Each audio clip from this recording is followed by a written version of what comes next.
Ulikuwa na nini? Brucella, UTI, vidonda vya tumbo, pressure kushuka. Yani kila nikipewa dawa nazidiwa, nikirudishwa inaenda kuongezeka ugonjwa mwingine. Yani umeambiwa una Brucella, UTI, vidonda vya tumbo, pressure kushuka. Unaenda hospitalini, magonjwa yanaongezeka. Hayapungui. Alafu mwisho wake nilipopelekwa Seliani, nikaenda nikapimwa. Nikaambiwa, mama, mbona hali ni mbaya, kama vile tunaona ugonjwa kama vile hauumwi. Nikamwambia ninaumwa, hata kusimama siwezi. Nasimama nikiinama hivi, maana kunyoka. Unasimama ukienda hivi. Yaani siku hiyo nikatoka moja kwa moja hospitali, sijaenda nyumbani, nikakimbizwa mpaka huko kwa Elisha. Kaja saa 5. Nikamwambia mzee wa kanisa, nilikuta kijana mmoja. Nikaja na dawa zote za hospitali. Nikamwambia yule mzee wa kanisa, naomba mpe nionane na mtumishi. Akaniambia iruhusiwe. Akaenda akamwambia mwinjilisti, kuna mama amekuja hapa, hali sio nzuri. Anasema anataka kuonana na wewe. Akamtuma akamwambia nenda, akamwambia subiri saa ya ibada. Nikakaa nje tukiwa kule chini. Ikabidi nipige simu niletewe chakula. Nikaletewa chakula, nikala, nikashindwa, nikasubiri saa ya ibada. Ndio saa mtumishi akaniita, akaanza kuniombea. Nikaombewa, nilikuwa silali mchana wala usiku, mimi nahangaika tu.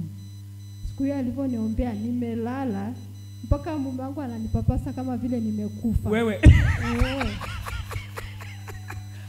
Lakini mama nilipomuita nikamtamkia, nikamwambia kuanzia leo, alikuja na madawa.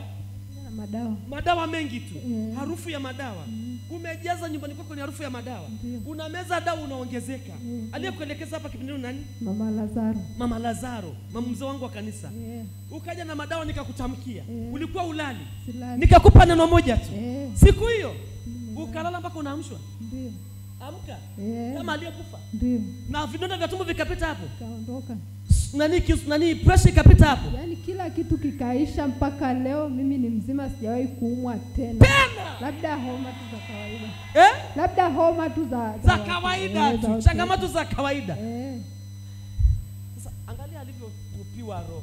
Tungesema Bwana. Wala hakuna cha Bwana. Na ulimaliza ile hospitali? Nilimaliza, maana nimeenda pamoja kwa Kitui. Nikaenda paka sasa Seliani. Ulienda pamoja kwa Kitui, Seliani. Na baada hakuna uponyaji. Hakuna, ndo nazidiwa paka nimeinama sasa, siwezi kunyoka tena hivi. Nainama hivi. Nikienda uani naita nishikwe, maana naona kama vile naenda kuanguka chooni. Kwa hiyo imefika samba kunapeleka chooni?